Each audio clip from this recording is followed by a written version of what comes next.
자, 이 시간 이 자리와 또 유튜브를 통해서 예배하는 모든 성도들에게 우리 주님이 이미 함께 계십니다. 그리스도의 이름으로 다시 한번 축복합니다.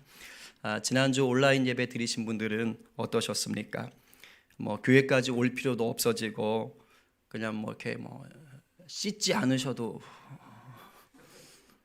화장해야 되는 번거로움, 하원이는 아이고 참 이제 지도 나이 먹었다고 나가는데 어떻게 15분 만에 나갈 수가 있어 이러면서 찍어 바르고 정리하느라고 시간이 걸린다고 하는데, 집에서 지금 예배하시는 분들 이렇게 어떻게 좀 분칠하셨습니까? 잠옷 입고 예배하시는 건 아닌가 모르겠네요. 편하게 예배 드릴 수 있죠. 그런 환경이니까 어떻게 좋으셨습니까? 근데 모르긴 몰라도요, 아마 불편하셨던 분들이 더 많으셨을 거예요. 예배가 제대로 드려지지 못한 분들이 꽤 있으셨을 겁니다.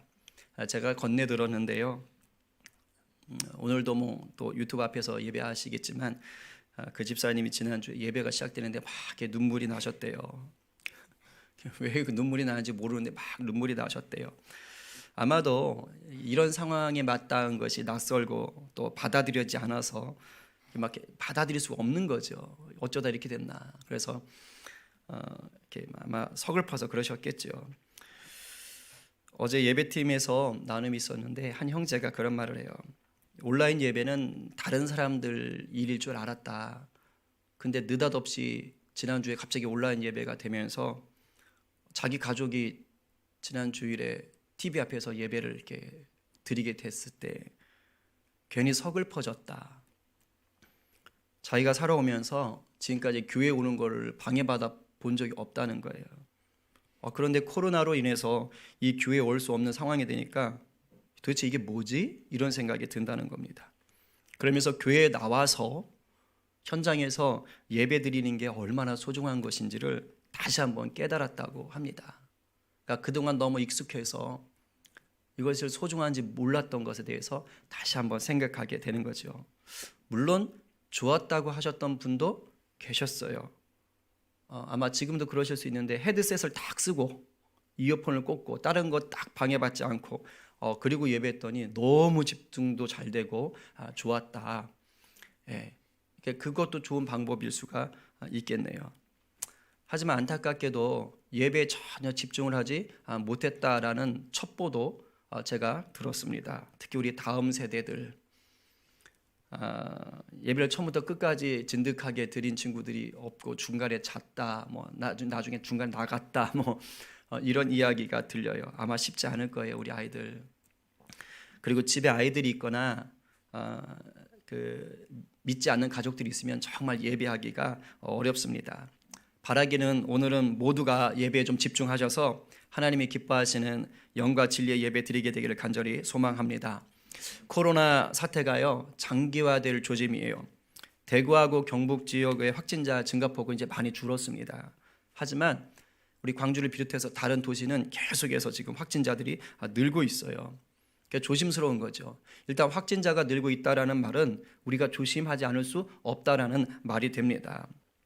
교회에 이렇게 나와서 예배 드리는 것만 조심스러운 게 아니에요. 아예 집 밖으로 나가는 것 자체가 부담스럽죠.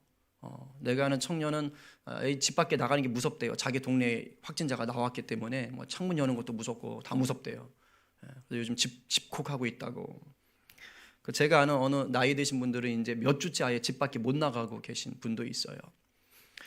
직장생활 하시는 분들도 예전에 직장생활 하시면서 취미 활동도 하고 여가 활동도 하셨는데 이제는 그냥 직장 집 이렇게만 또 사는 분들도 많으세요.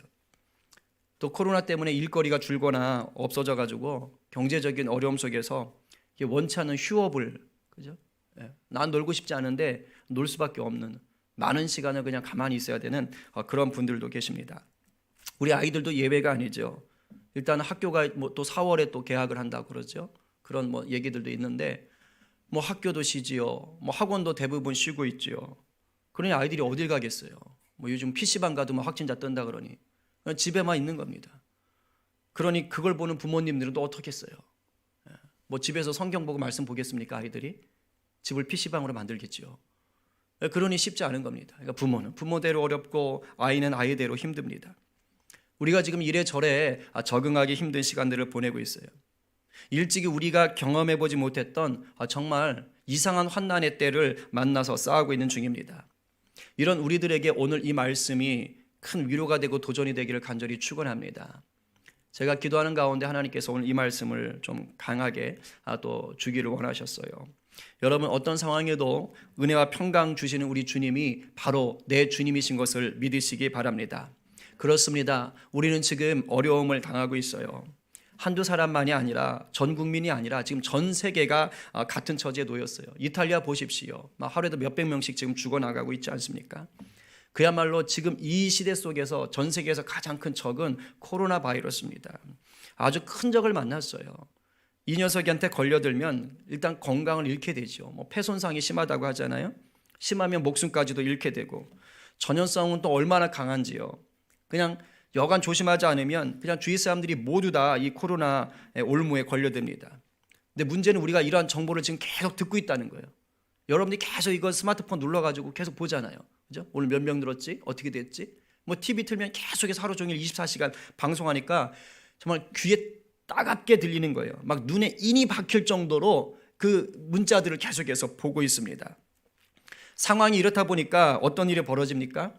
코로나에 걸리지 않았어요. 내가 코로나 바이러스에 걸리지 않았는데도 불구하고 우리 마음에 뭐가 가득 들어와 있어요? 두려움이 가득 들어와 있어요. 걱정이 가득 들어와 있어요. 이미 전 국민이요, 두려움이라는 전염병에 걸려버렸어요. 안 그래요? 여러분들 얼마나 조심스러워요. 그렇죠? 이게 정말 무서운 겁니다. 두려움에 사로잡히면 마음뿐 아니라 생각도 몸도 쉽게 상해요. 이건 의료학적으로 나타나는 거예요. 두려움에 있으면 몸이 상해. 그리고 다른 사람들과의 관계에 금이 가죠. 왜냐하면 섣불리 관계를 할 수가 없잖아요. 결국은 사회 전체가 이 어둠에 휩싸이는 것입니다. 이런 상황에서 우리 예수 믿는 사람들이 어떻게 살아야 될 것이냐. 세상의 많은 사람들하고 똑같이 그저 두려움에 사로잡혀서 지내야 될까요? 당연히 그렇지 않지요.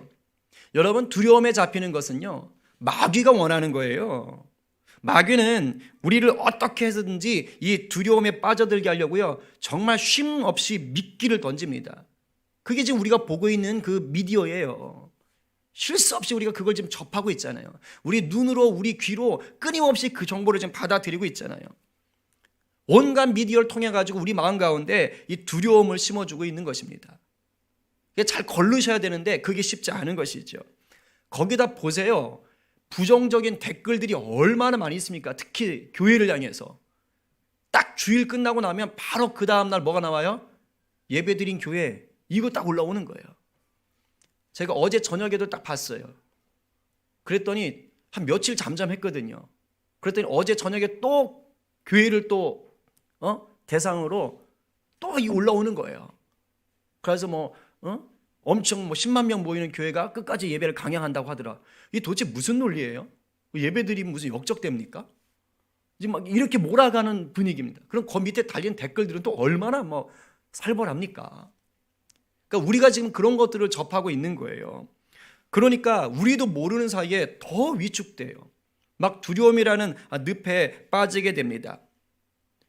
이거는 교회 주변에 사는 사람들도 똑같은 거예요. 지금 상황이 이렇다 보니까 막 교회에 차들이 있어. 사람들이 교회로 가? 그럼 자기도 무서운 거예요. 왜냐면 교회에서 확진자가 지금 나오고 있으니까. 그러니까 괜히 자기도 막 걸릴 것 같고, 그러니까 주변 사람들도 이상해지고, 지금 온통 이런 분위기에 휩쓸려 있는 것입니다. 근데 두려움은 죄입니다. 두려움은 죄예요. 왜 죄냐? 그것은 우리가 주님을 온전히 믿지 않고 있다라는 증거가 되거든요. 예수님을 내 구주로 믿는다고 하지만은 실제로는 구주로 못 믿고 있는 거예요. 내 주님을 진짜로 구주로 믿고 있다면 두려워하라고 해도 두려워할 수가 없어요, 사실은. 한번 예를 들어 봅시다. 약간 비유적인데, 여러분 앞에 권총을 들고 있는 사람이 지금 딱 서 있어요. 권총을 들고 총알도 있어요. 그래서 좀 쏘려고 합니다. 자, 그럼 여러분 두렵겠습니까? 안 두렵겠습니까? 신앙을 떠나서 그냥 두렵겠어요? 안 두렵겠어요? 빨리 제 귀에 들리도록 말씀해 보세요. 아니, TV를 보고 있는 분들 말씀하라니까 왜? 두렵죠. 그게 정상이에요. 내가 맨손 맨몸으로 있을 때는 당연히 총 들고 쏴 죽인다 그러면 되게 두렵죠. 그런데 만약에 내가 맨손 맨몸이 아니라 탱크에 타고 있어요. 자, 그럼 두려울까요? 안 두려울까요? 우습죠. 내가 탱크에 타고 있으면 내 앞에 권총 들고 있는 사람이 두렵기는커녕 무서워요. 가소로워요. 왜요? 장난감 가지고 덤비는 것처럼 보여지거든요. 권총으로는 죽었다 깨나도 탱크의 철판을 뚫을 수가 없어요. 탱크의 포탄을 이길 수가 없습니다. 그렇기 때문에 내가 만약에 탱크 안에 있다면 내 앞에 권총 든 사람이 있어도 나는 뭐 하는 거예요? 담대하고 대연할 수가 있는 겁니다. 마치 이 탱크가 예수님 같은 거예요. 우리가 예수님 안에 있다면 마치 권총을 든 사람 앞에서 탱크 안에 타고 있는 그런 것처럼 담대할 수 있는 거예요. 근데 만약 탱크 안에 타고 있는데도 불구하고 그 앞에 권총 들고 있는 사람이 무서워서 벌벌 떨고 있다? 그럼 도대체 그 사람은 어떻게 된 겁니까? 어떻게 된 거예요? 믿음이 없거나 정신에 이상이 있는 것이죠. 그렇지 않고서야 어떻게 탱크 안에 있는데 권총을 무서워해요? 그러니까 우리가 예수님 안에 정말 거한다면 무서워할 것이 없는 거예요. 그러니까 두려움이라는 것은 그래서 죄가 되는 것입니다. 오늘 시편 27편을 기록했다고 말하는 다윗은 어땠을까요? 오늘 본문 내용을 보면 다윗은 그야말로 굉장한 어려움에 위기에 처해 있어요. 2절 상반절에 보니까 악인들이 내 살을 먹으려고 찾아왔다고 합니다. 끔찍하지 않습니까? 악인들이 다윗의 살을 먹으려고 한다? 이 무슨 식인종들한테 붙잡힌 거예요? 이건 그런 뜻이 아니라 그만큼 절대절명에 목숨을 내걸고 있는 위기 가운데 처했다라는 겁니다. 그럼 그 위기가 뭐냐? 바로 전쟁인 것 같아요. 3절에 보니까 군대가 나를 대적하여 진치고 전쟁이 일어나서 나를 치려고 하는 상황이다라는 것을 보여줍니다. 하지만 다윗은 두려워하지 않고 있는 거예요. 오히려 뭐라 그래요? 담대하고 태연하다 그래요. 우리 한번 확인해 봅시다. 2절하고 3절 말씀 한번 같이 우리가 있는 그곳에서 하나님 들으시도록 우리 한번 읽어보겠습니다. 시작. 악인들이 내 살을 먹으려고 내게로 왔으나 나의 대적들 나의 원수들인 그들은 실족하여 넘어졌도다. 군대가 나를 대적하여 진칠지라도 내 마음이 두렵지 아니하며 전쟁이 일어나 나를 치려할지라도 나는 여전히 태연하리로다. 아멘. 분명히 눈앞에 닥친 상황은 다윗에게 절대적으로 불리하지요. 그러나 결과는 정반대인 거예요. 오히려 원수들이 정신을 못 차리고 패배하고 있는 것입니다. 어떻게 이런 일이 가능합니까? 단 하나입니다. 여호와 하나님을 확실하게 믿었기 때문이에요. 그분의 능력을 확실하게 믿고 누렸기 때문입니다. 그게 바로 1절의 고백 아닙니까? 오늘 여러분의 고백으로 받아서 한번 선포하겠습니다. 1절 말씀 시작. 여호와는 나의 빛이요 나의 구원이시니 내가 누구를 두려워하리요. 여호와는 내 생명의 능력이시니 내가 누구를 무서워하리요. 아멘. 아멘이십니까? 아멘이시지요. 그럼요. 이게 믿어지면 무서울 게 없는 것입니다. 이 코로나로 위태한 상황 속에서 날마다 여러분이 이 고백으로 승리하게 되기를 다시 한번 축원합니다. 다윗은요 이와 같이 하나님을 향한 철저한 신뢰가 있었습니다. 그런데 이 신뢰는요 다윗이 어떤 확고한 자기 신념에서 나온 게 아니에요. 오해하시면 안 돼요. 이것은 하나님을 향한 이 다윗의 신뢰는 어디에서 나왔느냐? 관계에서 나오는 누림입니다. 관계를 통해서 나오는 누림. 다윗은 하나님을 실제로 깊이 누렸어요. 그 안에서 그 하나님의 사랑과 능력을 경험했다 이 말입니다. 들에서 양을 칠 때마다 맹수들이 닥치면 그것과 싸워서 이기잖아요. 근데 그것을 내가 돌을 잘 던져서 그래, 내가 힘이 세서 그래, 그렇게 고백하지 않아요. 하나님이 지키셨다, 하나님이 도우셨다라고 고백하는 겁니다. 그러면서 하프를 타면서 막 찬양하지 않습니까?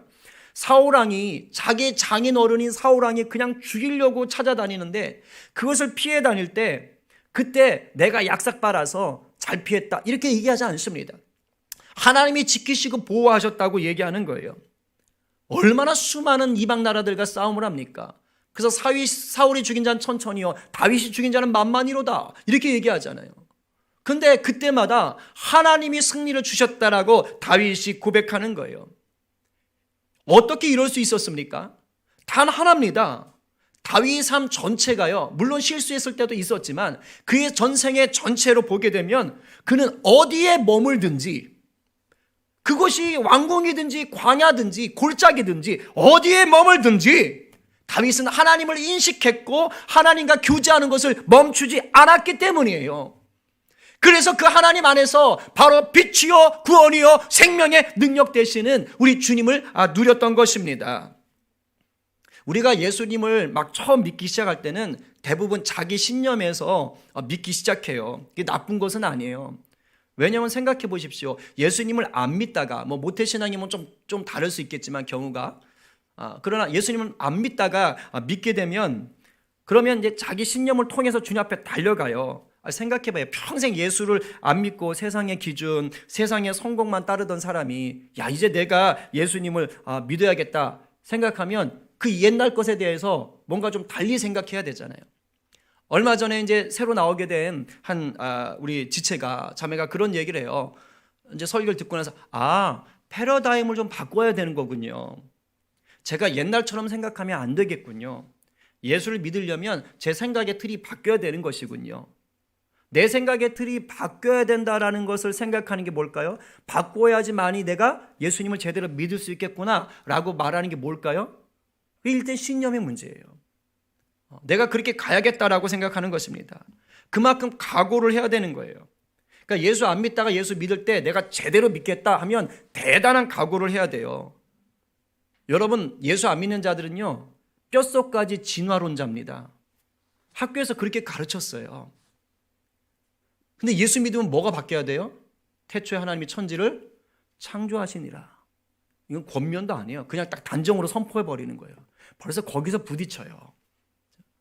창조론을 받아들여야 되는 거예요. 생각을 바꿔야 돼요.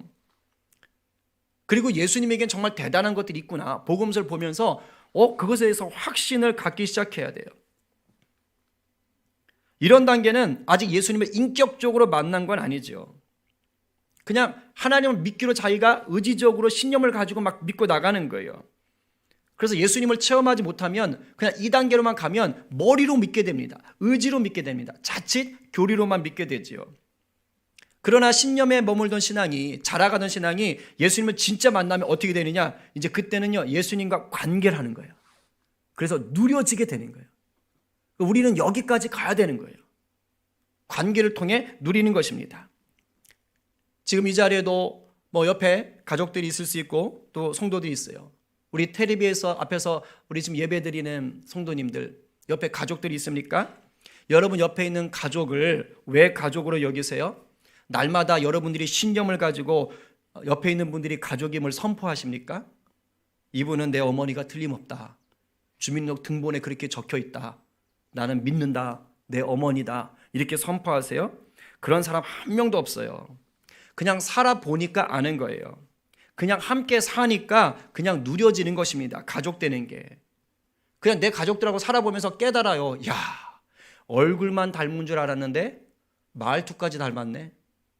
얼굴만 닮은 줄 알았는데 발가락도 닮았네. 얼굴만 닮은 줄 알았는데 하는 짓도 똑같네.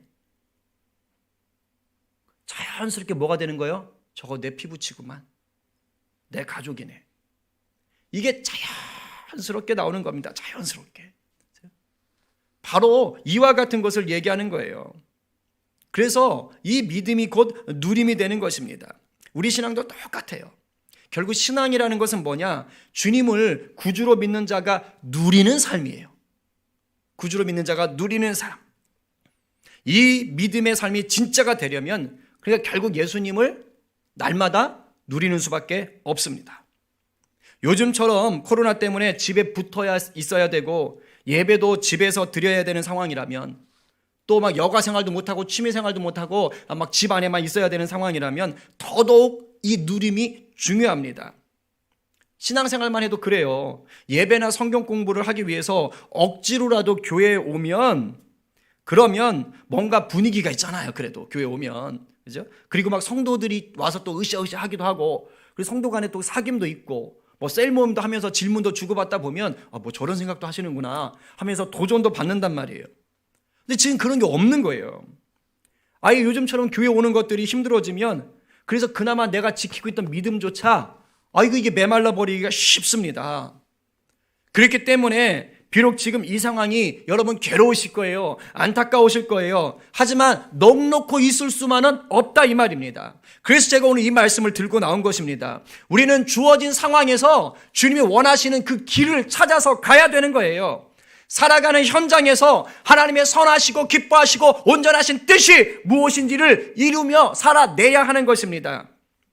그러기 위해서 여러분 어떻게 하는 것이에요? 여러분들이 주로 머물러야 하는 그곳이, 그 가정이, 그 직장이 바로 하나님의 집이 되게 하셔야 합니다. 물론 신학적으로 정확히는 장소는 큰 의미는 없죠. 왜냐하면 성령께서 우리 안에 함께 하시기 때문에 바로 우리가 하나님의 성전이 되는 거 아닙니까? 고린도전서 3장 16절에 이렇게 써 있잖아요. 같이 읽어봐요. 시작. 너희는 너희가 하나님의 성전인 것과 하나님의 성령이 너희 안에 계시는 것을 알지 못하느냐. 맞아요. 장소는 중요하지 않아요. 우리가 곧 하나님의 집, 하나님의 성전이에요. 성령이 함께 하시니까. 그러나 생각해 봅시다. 그렇다고 해서 우리가 장소나 공간의 영향을 안 받습니까? 아니요, 그렇지 않아요. 우리 영향 되게 많이 받아요. 아무리 예수 믿는 우리가 하나님의 성전이라고 해도 결국 우리는요, 어딘가에는 머물러야 되고 어딘가로는 모이게 되어 있어요. 그렇기 때문에 우리가 하나님의 성전이라는 말은 달리 말하면 뭐가 되는 거예요? 우리가 머무는 곳이 하나님의 성전이 되어야 한다 이 말이에요. 내가 하나님의 성전이니까 내가 머무는 곳이 하나님의 성전된 곳이 될 필요가 있는 거예요. 내가 어디에 있든지 그곳에서 하나님의 성전답게 살아내야 할 책임이 주어지는 거죠. 내가 주로 머무는 그곳에서 하나님의 임재를 갈망하시고 하나님을 인식하시고 하나님을 누려야만 되는 것입니다. 구약시대는 이게 불가능했어요. 이게 우리가 큰 복인 겁니다. 구약 때는 법궤가 있는 그 여호와의 집인 성막이나 성전에 가야, 그죠? 가야지만 하나님의 임재가 있다고 여겼어요. 그러니까 지금 다윗이 노래하는 게 뭐예요? 내 평생 소원이 하나 있는데 그거는 여호와의 집에서, 여호와의 장막에서, 주의 성전에서 날마다 머무는 겁니다. 왜? 거기에 법궤가 있고 거기에 하나님이 계시니까, 그러니까 거기 있고 싶다고 하는 거예요. 이유는 단 하나예요. 그 하나님과 날마다 머물러야지만이 나를 위기에서, 근심과 걱정에서, 두려움에서 건져주시기 때문에 그 확신이 있는 거예요. 그래서 그 고백을 하는 것이 바로 4절부터 6절인 것입니다. 우리 한번 같이 읽어보겠습니다. 자, 시작. 네가 여호와께 바라는 한 가지 일, 그것을 구하리니 곧 내가 내 평생에 여호와의 집에 살면서 여호와의 아름다움을 바라보며 그의 성전에서 사모하는 그것이라. 여호와께서 하는 날에 나를 그의 조막 속에 비밀히 지키시고 그의 장막 은밀한 곳에 나를 숨기시며 높은 바위 위에 두시리로다. 이제 내 머리가 나를 둘러싼 내 원수 위에 들리리니 내가 그의 장막에서 즐거운 제사를 드리겠고 노래하며 여호와를 찬송하리로다. 아멘. 이렇듯 구약 때는 이 고백을 할 수 있었던 게 법궤가 있는 곳에 한정되어 있었지만은요, 신약을 사는 이제 우리에게는 성령님이 계시니까 어디서나 이 고백을 할 수가 있는 것입니다. 그러니까 지금 TV 앞에서 예배하시는 그곳에서도 이 고백이 가능한 것이에요. 그러니까 예배하는 지금 그곳이 바로 그 가정이 뭐가 되게 해야 되는 거예요? 여호와의 집 되게 하셔야 돼요. 여러분들이 집 밖에 못 나가고 계속 집에 머무는 그 현장이 바로 여호와의 집이 되게 하셔야 돼요.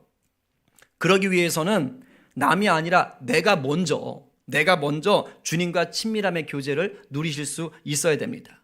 동시에 여러분 혼자만 하시면 안 돼요. 그 자녀들 내팽개쳐 놓으실 겁니까? 할 수 없잖아요. 그죠? 어떻게든지 지금 다음 세대의 예배 가운데 참여하기 힘들다고 하는데 정말 함께 해야 돼요. 그리고 아이들과 함께 있는 그 시간을 어떻게든지 잘 좀 활용할 수 있도록 좀 애를 써볼 필요가 있습니다. 그래서 나뿐만 아니라 내 자녀들도, 내 가족들도 하나님과의 친밀한 가운데 들어올 수 있는 기회가 생긴 거예요. 시간이 많아졌으니까, 뭐 물리적으로 같이 있으니까. 그러면 하나님 앞에 그것을 구하며 나가셔야 됩니다. 훈련하는 자리로 여러분들이 만드셔야 돼요. 교회 현장에 있을 때처럼 집중하는 것이 쉽진 않겠지만 그래도 더더욱 주님의 은혜를 구하며 정신을 바짝 차려야 됩니다. 지금 이 코로나 사태가 이 몇 주가 될지 몇 달이 될 줄을 장담할 수가 없어요. 이런 상황에 우리가 정신줄 놓고 있으면 나도 모르는 사이 하다가 우리의 믿음에 빨간불이 들어오는 거예요. 적신호가 들어온다고요.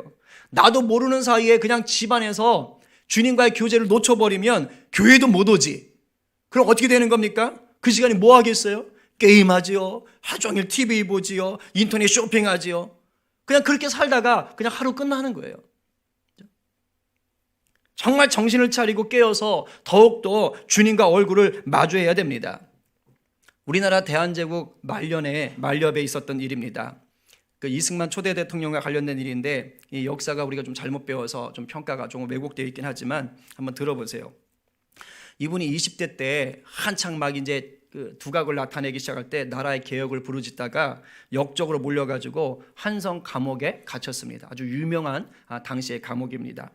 1900년 그 앞뒤로 해가지고 그 감옥에는 350여 명의 죄수들이 갇혀 있었다 그래요. 뭐 보면 이제 뭐 사기, 절도, 뭐 흉악범, 거기에 이제 정치범들이 그때 이제 역적으로 몰려가지고 갇혀 있는 것입니다. 근데 감옥 환경이 말이 서울에 있는 한성 감옥이지 너무너무 열악했대요. 그래가지고 죄수들이 하도 많아가지고 방 한 칸 크기에 조그만 방 한 칸 크기에 50명이 들어가는 거예요. 그러니까 누울 수가 없는 겁니다. 앉아도 서로 겹쳐서 앉아야지만이 되는 거예요. 잠잘 때는 뱀장어처럼 서로 엉켜가지고 잠을 잤다고 합니다. 음식도 팥밥, 쌀을 주기 싫으니까 팥밥에다가 콩나물이 없는 콩나물국, 거기다가 소금국, 뭐 콩나물 무침 이렇게 한두 개, 막 돌도 섞여 있고 막 그런 것들이 나오는 거예요. 위생 상태도 굉장히 불결하고. 근데 이승만 그 전 대통령이 거기 초대 대통령이 거기 청년 시절에 거기 갇혀 있다가 예수님을 만나버린 거예요. 예수님 만나가지고 회심을 했어요. 그런 다음에 언더우드 아펜젤러 선교사들한테 성경 공부를 하면서 이제 뭘 하느냐? 전도를 하기 시작한 거예요. 선교사들이 우리나라 와가지고 그렇게 전도를 해도 전도를 못했는데 이승만 그 청년이 전도를 해가지고요. 그 1, 2년 사이에 40명을 전도한 거예요. 그것도 뭡니까? 개혁파 지식인들을. 이승만 그 청년 이전에 지식인 중에 양반 중에 예수를 믿었던 사람은 김수정 씨 한 분밖에 없었어요. 그러니까 굉장한 성과를 올린 것이죠. 근데 그렇게 감옥에서 지옥 같은 감옥에서 전도를 해서 그 사람들이 나중에 우리나라 뭐 독립운동도 하시고 초대 대한민국 건국할 때 건국 세력들이 되기도 했다고 합니다. 근데 놀라운 일은 뭔지 아세요? 그렇게 전도를 해가지고 사람들이 늘기 시작하자 2년 뒤인 1902년 12월 28일에 감옥에서 예배를 드리기 시작한 거예요. 기독교 인구도 얼마 없는데 그 감옥에서 예배를 드린 거예요. 더 웃긴 건 그 예배가 거듭될수록 이제는 죄수들이 시작한 예배인데요. 간수들이 같이 참여를 하는 겁니다. 이게 생각이 됩니까? 그 시절에? 그러면서 그분들이 그런 고백을 하는 거예요. 지옥 같은 곳에서 그 감옥에서 예배를 드리고 나오면 천국을 경험한다라는 거예요. 그래서 책에 보니까 그분들이 예수 믿었던 그분들이 한성 감옥을 이름을 바꿔버렸어요. 하늘의 복이 임한 예배당, 그래가지고 복당이라고 불렀대요. 한성 복당. 여러분, 예수님을 비롯해서요, 우리 믿음의 선배들은 사망의 음침한 골짜기에서도 하나님의 임재를 누렸습니다. 칼이 목 앞에 들어와 있는데도 불구하고 그곳에서 하나님을 찬송했어요. 주님과 함께하면 바로 주님과 함께하는 그 사람이 머무는 곳이 주님의 집이 됩니다. 그 지옥 같은 감옥에서도 하나님을 경험하잖아요. 예배하잖아요. 당대 최고의 지식인들을 전도해가지고 하나님의 사람으로 만들어 버리잖아요. 머무는 곳에서 하나님의 집을 만드는 그 사람을 통해서요, 하나님이 하나님의 나라를 세워가시고 확장해 가시는 것입니다. 제가 참 감사하게도 적지 않은 우리 성도들이 지금 이 시기, 이 어려운 시기 고난의 때를 영적 성장의 시간으로 빚어가고 있는 것을 제가 이렇게 듣고 또 보게 됩니다. 주중에 기도하는 시간에도 끝까지 나오셔서 띄엄띄엄 기도하시는 분들이 계세요. 어느 집사님은 지금 코로나 때문에 직장을 쉬고 계세요. 경제적으로 어렵죠. 뭐 수입이 없는데. 근데 집에 있는 시간에 오히려 그동안 마음껏 못했던 말씀, 통도, 기도 정말 완전히 집중하시면서 주님과 깊은 관계를 지금 누리고 계시다고 합니다. 그렇습니다. 주님과 관계가 깊어지고 그 누림 안에서 확실한 믿음이 생기면 환경적인 어려움은요 문제가 되지 않습니다. 다윗의 고백이 바로 우리의 고백이 되고 다윗이 누렸던 그 복이 바로 우리의 복이 되는 것입니다. 주님이 도와주실 것을 믿기 때문이고요. 또 도와주시는 그 주님의 손길을 경험하기 때문인 거예요. 이 은혜가 우리 모두에게 있기를 간절히 축원합니다. 이제 정리합니다. 코로나로 인해서 우리 삶의 모습이 많이 바뀌고 있습니다. 무엇보다 예배와 훈련에 어려움이 있어요. 덩달아 경제적인 어려움도 같이 오고 있어요. 이 두 가지는 다 중요해요. 예배 훈련은 영적인 만납니다. 경제적인 부분은요 육적인 만나예요. 이게 둘 다 공급되어져야 돼요. 근데 영적인 만나인 예배와 훈련을 잘 붙잡으셔야만이 육적인 만나인 경제적인 문제에서 무너지지 않을 수 있어요. 교회에 나올 수 없는 상황이라면, 그렇다면 이제 여러분들이 머무시는 그곳에서 영적인 만나를 배불리 먹어야 합니다. 개인의 예배와 기도와 성경 통독과 큐티와 신앙 서적들을 읽어가시면서 하나님과 더 깊은 교제를 하셔야 돼요. 성경 통독 지금 밴드에 보니까 그래도 열심히 더 통독하세요. 벌써 막 구약 다 읽으시고 이제 신약 넘어가신 분들도 여러 때시고 너무 귀해요. 너무 귀해요. 1년에 1독 하기로 했다가 목사님 저 100일에 1독으로 바꿨어요. 그래서 미친 듯이 읽고 있는 청년들도 있어요. 얼마나 귀한지 몰라요. 이 어려운 시기에 막 그렇게 도전하는 거예요. 우리 아이들도 지금 하고 있고. 그러니까 오히려 고난의 때에 하나님을 더 깊이 경험할 수가 있는 것입니다. 부디 부탁합니다. 여러분들이 머무는 그곳을 주님의 집 되게 하여 주시기 바랍니다. 예수님과 친밀함을 누리며 성령 충만하면 다 가능한 거예요. 우리 주님이 힘 주십니다. 머무는 곳을 주님의 집으로 바꾸는 바로 여러분들을 통해서, 또 여러분들의 중보를 통해서 이 코로나 사태는 더 빨리 소멸되게 되어 있습니다. 그리고 우리가 다시 모여서 기쁨과 열정의 예배를 드릴 날도 더 빨라지는 것입니다. 여러분들에게 열쇠가 주어져 있습니다. 여러분 머무는 곳을 여호와의 집, 주님의 집으로 만드시기를 바랍니다. 우리 이 시간 찬양하고 기도하십시다. 우리가 잘 아는 찬양이지요. 따스한 성령님. 그렇습니다. 내 성령님이 함께하는 곳은 여호와의 성전이 거하는 것이에요.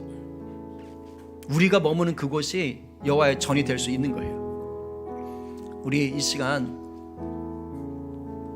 사람의 모양으로 오셔서 죽기까지 낮아지신 내 주님을 다시 생각하며 나갑시다. 부활신앙 주셔서 어떤 상황에도 사망의 음침한 골짜기도 두려워하지 않게 하시는 그 주님을 누립시다. 성령님이 이기게 하시는 거예요. 지금 TV를 통해서 또 스마트폰으로 예배하는 그곳에 여호와의 집이 선포된 것입니다. 임재하는 거예요.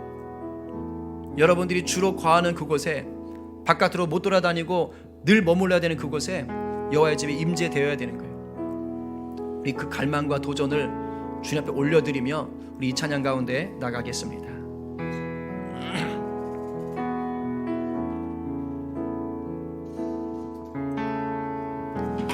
따스한 성령님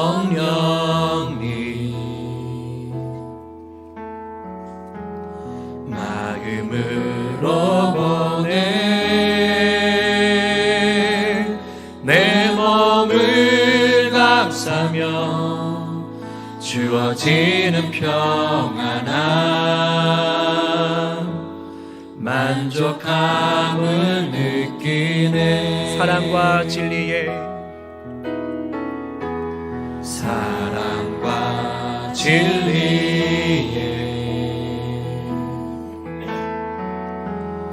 한 주 깊이 보내.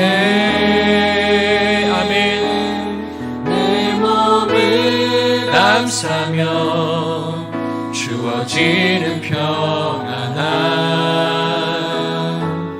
그 사랑을 느끼네. 부르신 곳에서 나는 예배하네.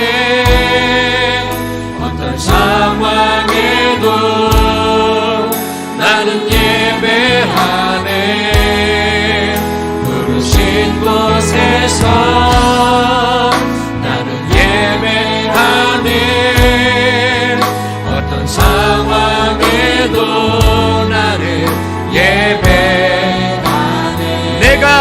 걸어갈 때 내가 걸어갈 때 길이 되고 살아갈 때 삶이 되는 그곳에서 예배하네. 내가 걸어갈 때 길이 되고 살아갈 때 삶이 되는 그곳에서 예배하네. 내가 걸어갈 때 내가 걸어갈 때 길이 되고 살아갈 때 삶이 되는 그곳에서 예배하네. 주님만 내가 걸어갈 때 길이 되고 살아갈 때 삶이 되는 그곳에서 우리 목소리 높여서 부르세.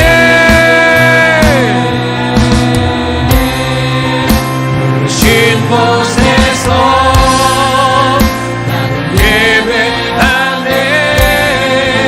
어떤 상황에도 나는 예배하네.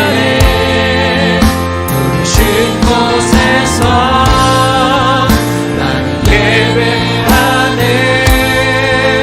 어떤 상황에도 나는 예배하네. 어떤 상황에도 나는 예배하네. 어떤 상황에도 나는 예배하네.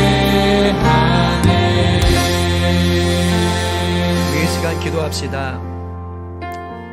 성전된 우리가 머무는 곳을 여호와의 전으로 만들어내는 사람을 통해 하나님 나라가 확장되는 것입니다. 할 수 있는 거예요. 그 지옥 같은 감옥도 복당, 하늘의 복이 넘치는 곳으로 바꾸어 놓잖아요. 사람이 한 것이 아니라 복음이 하는 것입니다. 성령이 하는 것입니다.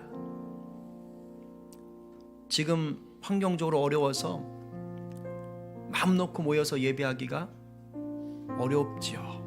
그렇다면 내 머무는 곳을 복당으로 만드시는 거예요. 다른 때보다 가족들과 함께 있어야 될 시간이 많은 이때 내 가족들 가운데 하나님의 전이 임하도록 내가 먼저 노력해 보는 것입니다. 이 일로 경제적인 어려움이 많을 수 있어요. 이때 영적인 만나로 충만해져서 생각할 수도 없었던 그 하나님의 기적 같은 은혜를 경험하는 그런 시기로 바꾸어 버리는 거예요. 성령은 하십니다. 성령은 하십니다. 우리 이 시간 하나님, 내가 머무는 가정을, 직장을 하나님의 전으로 만들어낼 수 있도록 능력도 하시고 은혜도 하시고 성령 충만하게 하여 주시옵소서. 내 가족들 하나님 지켜보아여 주시옵소서. 안전케 하여 주시옵소서. 특별히 이것을 위해서 내 생각을, 내 마음을, 내 입술을 지키게 하여 주시옵소서. 우리 이 시간 성령이 주시는 그 영감을 따라서 우리 좀 목소리를 좀 내서 함께 기도하며 나가겠습니다. 기도합시다. 살아계신 역사하신 하나님 아버지, 이제 우리가 기도하며 나갑니다. 하나님 아버지, 머무는 곳에서 아버지 그 어느 때보다 예배하기가 쉽지 않고 어려운 곳인데 이 머무는 곳에서 우리가 여호와의 전을, 여호와의 집을 만들어내는 사람 되기 원합니다. 이미 예수와 함께하는 우리는 여호와의 성전입니다. 그렇다면 내 안에 예수가 살아있다면 내가 머무는 곳은 여호와의 집이 되는 것입니다.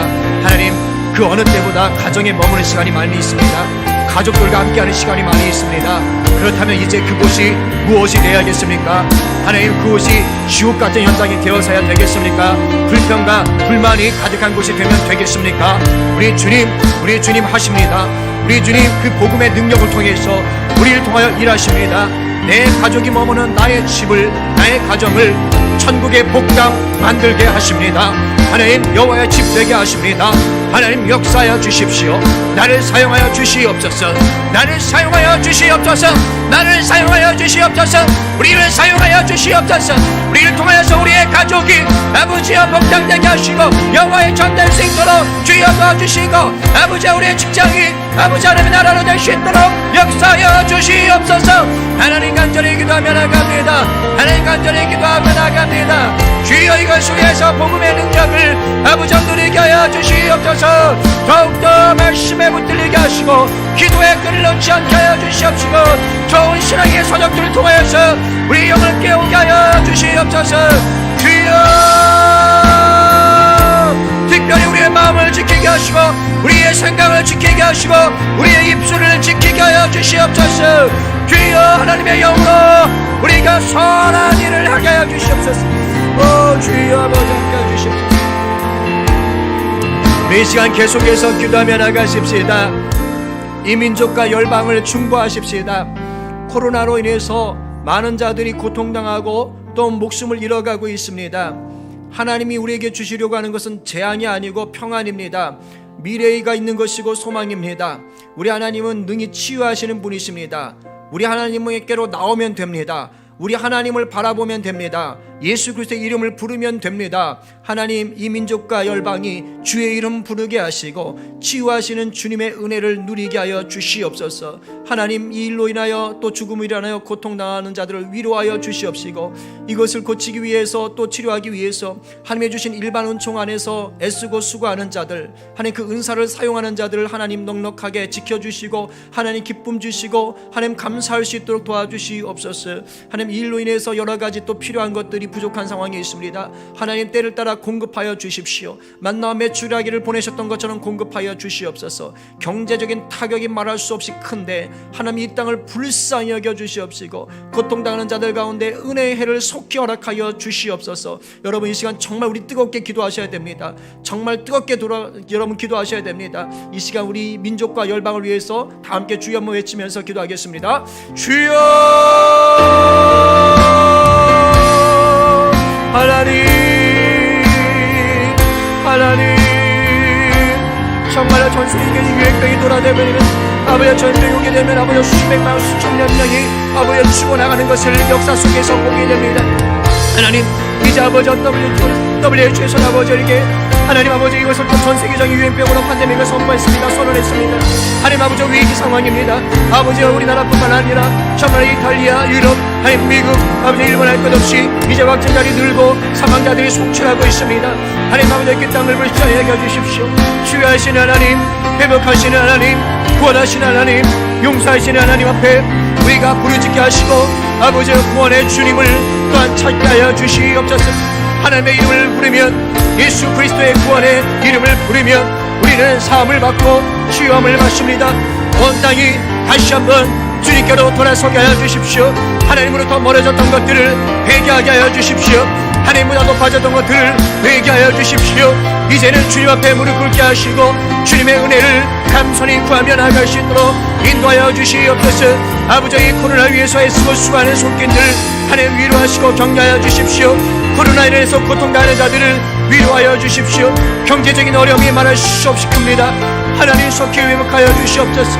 주여 주여 주여 주여 주여 하나님 큰 꿈에 안아주시옵기를 간절히 바라고 원합니다. 아버지 주님의 은혜만을 구할 수밖에 없는 상황입니다. 그러나 분명한 해결책은 있습니다. 주님만 바라보는 것입니다. 주님과의 깊은 관계를 누리는 것입니다. 주님께 해답을 구하는 것입니다. 주님께 치유를 구하는 것입니다. 먼저 믿은 우리가 그것을 온전히 누려서 우리가 머무는 곳을 여호와의 집 주님의 집으로 만들고 하나님 나라 확장해 가게 하여 주시옵소서. 우리가 머무는 곳에서 하나님이 일하시도록 우리를 사용하여 주시옵소서. 민족과 열방 가운데 이 코로나 바이러스로 인한 피해가 정말로 큽니다. 주님 바라보게 하셔서 치유하시는 은혜 누리게 하여 주시옵소서. 속히 소멸되게 하여 주시옵소서.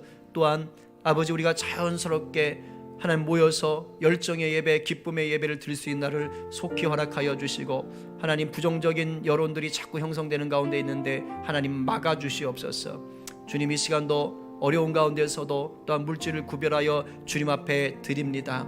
하나님 드리는 물질 가운데 역사하셔서 30배, 60배, 100배로 채워주시고 주님 나라 위해서 귀하게 또한 쓰게 하여 주시옵소서. 하나님 또 드린 이 물질, 이 헌금을 하나님께서 기뻐하실 만한 곳에 적재적소에 사용할 수 있도록 또 지혜를 더하여 주시옵소서. 하나님 이 어려울 때 우리 성도들 일하는 곳곳마다 하나님께서 은혜 베푸시고 하늘 곳간을 열어 채워주시옵시고, 또 아버지 우리 자녀들 하나님 학교를 쉬고 있는 동안에 그 가정에서 지혜가 자라고 키가 자라고 하나님을 아는 지식이 자라갈 수 있도록 또한 역사하여 주시옵소서. 군에서 수고하는 또 해외에서 수고하게 될 아버지 우리 자녀들도 기억하여 주시옵시고 복의 통로 되게 하시고 위험한 곳을 면케하여 주시옵소서. 하나님 우리 성도들의 사업장을 지키셔서 하나님 그곳에 하나님의 은혜가 또한 날마다 흘러가게 하여 주시옵소서. 감사드리며 예수님의 이름으로 기도하옵나이다. 아멘.